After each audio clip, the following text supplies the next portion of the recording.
is Rajesh, and today I also come from a new video. Student, in previous video we discussed about forest. On the basis of multiple factors, we discuss variety kind of forest. That one is the tropical, evergreen, tropical, deciduous.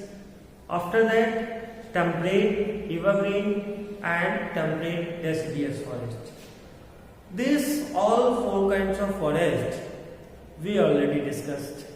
Here we are going to discuss two other kind of forest, that is the Mediterranean vegetation and coniferous vegetation. आप इसको Mediterranean forest भी कह सकते हो. अब आप सोचोगे कि सर आपने ग्लोब पे बताया है, ट्रॉपिकल रीजन भी बता दिया, टेम्परेट रीजन भी बता दिया, टोरी जोन भी बता दिया, फिर ये मेडिटेरियन क्या चीज है? तो एक्चुअली ये मेडिटेरियन जो नेम है ये हम डिस्कस करेंगे कि एशिया, अफ्रीका और यूरोप, ये तीन कंटिनेंट्स को, इनकी बाउंड्री को ज्वाइन करते हुए एक सी है जिसका नाम है मेडिटेरियन. और इसी मेडिटेरियन सी के कारण यहाँ जो वेजिटेशन पाए जाते हैं इसको हम कहते हैं मेडिटेरियन वेजिटेशन. ओके, हम आगे और भी डिस्कस करेंगे कि कहाँ है, ये नॉर्दर्न हेमिस्फीयर में ही है. सो ईस्ट एंड, अब देखो क्या हम पढ़े हैं, जो अभी तक अपने टेम्परेट, जो पिछले वीडियो में पढ़ा है, temperate, evergreen and temperate deciduous forest. So east and northeast margin of the continent, they are located in east and northeast margin of the continent. Continent के east और north east में ही located है, जहाँ पे हमने temperate, evergreen and temperate deciduous forest के बारे में डिस्कस किया है. But here अब हम ये कहाँ डिस्कस करेंगे कि कंटिनेंट के west and south west margin, west and south west. अगर हम यहाँ सपोज कर लें कि एशिया, अफ्रीका, यूरोप, इन सबको ऐड करके ये मेडिटेरियन सी मान लिया जाए, तो इसके वेस्ट और साउथ वेस्ट की तरफ ये जो वेजिटेशन मिलेगा यही हमारा कहलाता है मेडिटेरियन वेजिटेशन. और इसको डिस्कस करेंगे हम. सिंपली लिखा जाए कि क्या इसकी कैटेगरीज है. So it is mostly found in the area around the Mediterranean Sea in Europe, Africa and Asia. As I told you, कि on the base of Mediterranean Sea, it is given in a Mediterranean vegetation. हम उसी को ही देख करके इसको Mediterranean vegetation पढ़ते हैं. और ये उन्हीं जगहों पाए जाते हैं जहाँ है एशिया, यूरोप एंड अफ्रीका. कहते हैं this region are marked for hot dry summer and mild rainy water. अब ये देखो दो वर्ड आ गया, एक है mild rainy water, hot summer. ये रीजन क्या है? हॉट समर है, गर्म समर है, गर्म दिन होती है, जो समर है वो हॉट हो जाती है. बट विंटर माइल्ड रेनी हो जाती है. माइल्ड रेनी का सेंस होता है कि विंटर आ रही है, उसमें रेन हो जाती है, उसमें बरसात हो जाती है, तो और भी कोल्ड को क्या होता है, इंप्रूव कर देता है और इंक्रीज कर देता है. तो इस कंडीशन को हम कहते हैं माइल्ड रेनी विंटर्स. अब यहाँ रीजन में क्या कर पाए जाते हैं, वेजिटेशन क्या है. सो देखो ये बहुत ही फेवरेबल कंडीशन बना देता है जो कि ह्यूमन सेटलमेंट के लिए बहुत इजी हो जाता है. इसलिए आप केप टाउन चले जाओ, देखो अफ्रीका का एक पार्ट है, साउथ अफ्रीका का केप टाउन जो है, वहां भी जो वेजिटेशन है वो मेडिटेरियन वेजिटेशन है वहां पे. दैट मीन्स कि लोगों के रहने के लिए एक फेवरेबल प्लेस है, तो वहां पे ज्यादा से ज्यादा लोग सेटल होने लगे. और जब ज्यादा से ज्यादा लोग सेटलमेंट हो जाएंगे, फॉर्म हो जाएगा, अपनी एग्रीकल्चर करते रहेंगे, तो वहां वाइल्ड लाइफ के लिए जगह बचेगी नहीं. That is why in Mediterranean vegetation there much less wildlife, बहुत ही वाइल्ड लाइफ कम होता है, क्योंकि उनके लिए वो जगह ही नहीं होती. अब यहाँ पे वेजिटेशन कैसे पाए जाते हैं कि citrus fruits, citrus you know what the meaning of citrus in the science you must learn in citrus that means sour taste, जो टेस्ट में खट्टे हो उन्हें कहते हैं citrus fruits. So citrus fruit such as orange, figs, olives and grapes are commonly found in this region are cultivated here। यहाँ पे किसकी खेती हो जाती है? तो आप ऑरेंजेस हो गया, फिग्स हो गया, ओलिव्स हो गया या ग्रेप्स हो गया, सभी क्या है? ये सभी कौन से फ्रूट है? Citrus, that means souring taste. There is not much wildlife as I told you because so many बहुत ज्यादा सेटलमेंट यहाँ रहता है, फेवरेबल कंडीशन मिल जाती है। सो अब यहाँ ह्यूमन ज्यादा है तो वाइल्ड लाइफ क्या होती है? वैसे ही कम हो जाती है। ओके, तो ये हम डिस्कस कर रहे थे मेडिटेरियन वेजिटेशन के बारे में। अब नेक्स्ट जो पार्ट पढ़ने जा रहे हैं वो है कॉनिफेरस वेजिटेशन। देखो कॉनिफेरस इसके नाम से ही स्पष्ट है, कौन से फॉरेस्ट में पाए जाते हैं या वेजिटेशन जो होता है उसे हम कहते हैं कॉनिफेरस। नो डाउट आप मैथ में भी कोन्स पढ़े होंगे। कोन्स है क्या? किस शेप में? चलो एक हम कोन्स बनाते हैं, एक कोन्स बना देते हैं। आपको ऊपर देखें आप कोन्स,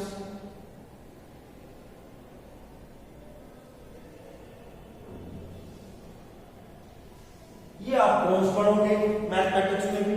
तो ये कॉनिफेरस कुछ इस कोन के शेप में होते हैं, दैट मींस यहां जो फॉरेस्ट होगा वो इस शेप में होता है। या कह सकते हो कि जो वेजिटेशन है वो क्या है? कोन शेप में है। अब कोन शेप में क्यों है इसको भी हम डिस्कस करते हैं। पहले तो ये पाया कहा जाता है, ये पाया कहा जाएगा, इसको थोड़ा सा पहले ये पाया कहा जाएगा coniferous.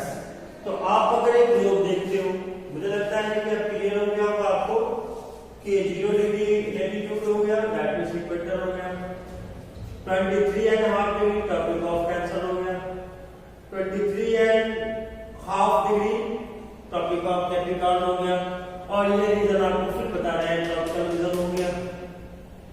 And after 23.5 degree north to आप चले जाओ ऊपर तक, ठीक है, ये हमारा टॉपिक जोन हो जाता है, ये आपका हो जाता है टेम्परेट जोन। अब टेम्परेट जोन जो 50 degree to 70 degree higher altitude कह सकते हो या एल्टीट्यूड भी कह लो, कोई दिक्कत नहीं है कि altitude that the society what. तो जैसे ही रीजन पे नॉर्थर्न हेमिस्फीयर की बात हम कर रहे हैं, साउथर्न हेमिस्फीयर में हम नहीं आएंगे। सो 50 डिग्री टू 70 डिग्री जो हायर टेम्परेट रीजन में जो 50 टू 70 डिग्री लैटिट्यूड्स है वहां पे ये फॉरेस्ट पाए जाते हैं। कौन से? कॉनिफेरस। कौन से फॉरेस्ट? कॉनिफेरस। लेकिन इसका सिर्फ ये कि सिर्फ यही पाए जाते हैं। आपने स्टोरी में देखा होगा कि सलीमा जब जाती है तो वो तो टेम्परेट जोन में नहीं रहती, इंडिया में ही है, वो ट्रॉपिकल रीजन में है। लेकिन जैसे जैसे वो एल्टीट्यूड पे जाती है, जैसे जैसे ऊंचाई पे जाती है, कोल्ड हो जाता है और वो डिफरेंट काइंड ऑफ वेजिटेशन देखती है, उसमें कॉनिफेरस फॉरेस्ट भी उसको नजर आता है। क्लियर है कि ये फॉरेस्ट कहां पाया जाता है? अब चिल से है कि why this vegetation in the shape of cones, ये कोन्स के शेप में क्यों होते हैं?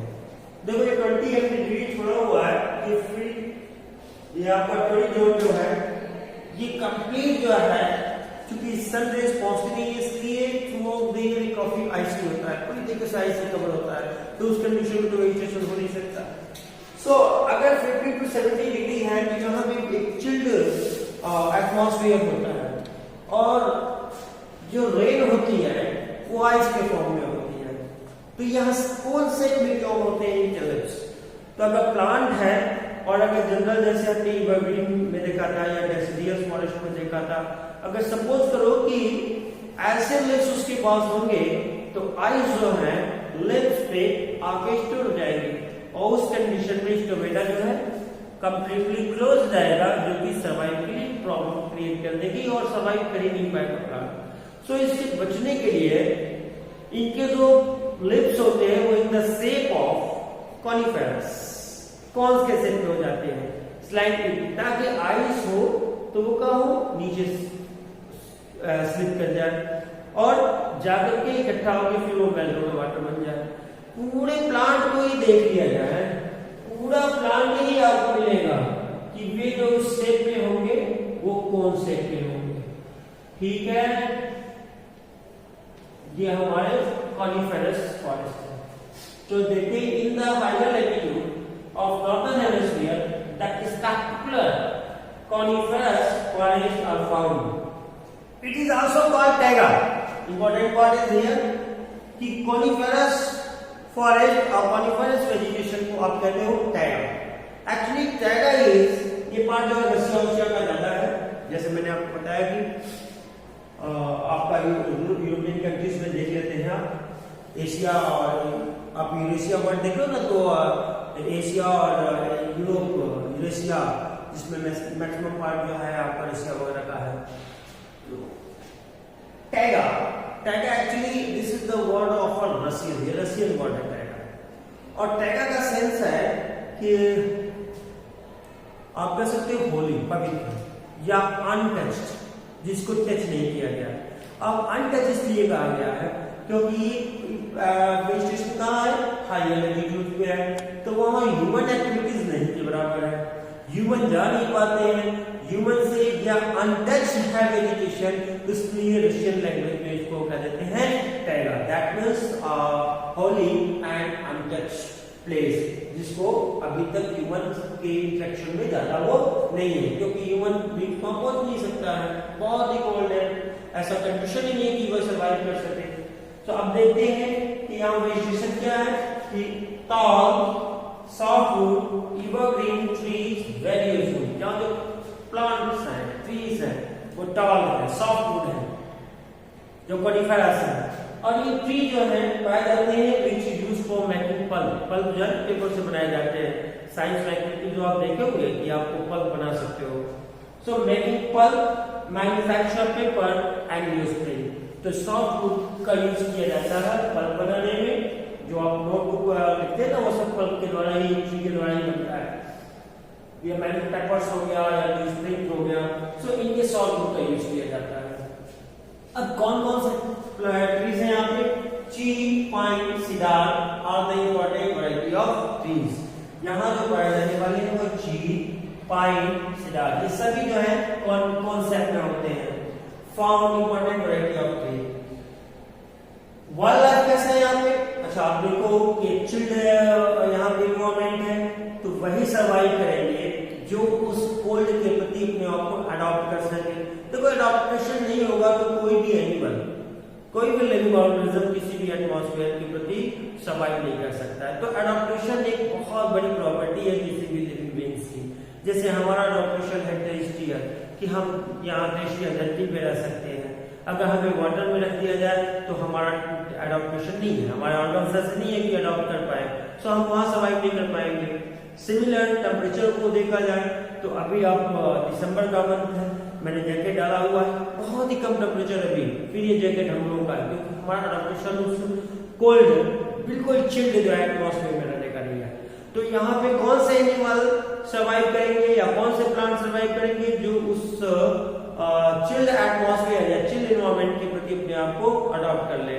तो ऐसे एनिमल्स कौन है? तो सिल्वर फॉक्स, मिंक, मिंक को हम गुलाब भी कहते हैं। इनकी बॉडी बहुत ही फैटी होती है कोल्ड से बचने के लिए, और बहुत ज्यादा इनमें जो है फैट, डबल लेयर के फैट्स बनते हैं। एंड पोलर बियर, ये कौन कौन हो गए? Silver fox, mink and polar bear are found here. So student, इस तरह से हम देखें तो फॉरेस्ट के हमने 6 को हम रिकॉल कर लेते हैं, फिर हम लोग नेक्स्ट वीडियो की तरफ जाएंगे और नेक्स्ट टॉपिक को लेकर आएंगे। एक बार रिकॉल कर लो कि आपने क्या कर रहा था। स्टार्टिंग वीडियो में मैंने आपको सारा सिलेबस लिख के दिया था कि what and what we are going to study in this chapter. So हमने उसको 2 ब्रॉड कैटेगरी में डिवाइड कर दिया था, फॉरेस्ट एंड ग्रासलैंड। तो फॉरेस्ट को हमने और भी सब डिवाइडेड किया था 6 पार्ट में, जिसमें आपने पढ़ा था ट्रॉपिकल, एवरग्रीन, ट्रॉपिकल, डेसिडियस जो हम डिस्कस कर चुके हैं, temperate, evergreen and temperate deciduous, ये भी ऑलरेडी हम आज तक क्लियर कर चुके थे। नाउ 2 और जो पार्ट था जिसको हमने आज क्लियर किया, that is the Mediterranean and coniferous forest. So I hope कि आप इन सबको एक बार याद करेंगे, देखेंगे, वीडियो को रिकॉल कर लीजिएगा। जरूरत पड़े अगर कोई क्वेश्चन है तो आप पूछें, और इससे रिलेटेड हम क्वेश्चन आपको जल्दी देने वाले हैं। Till then stay with us, thank you, have a nice day.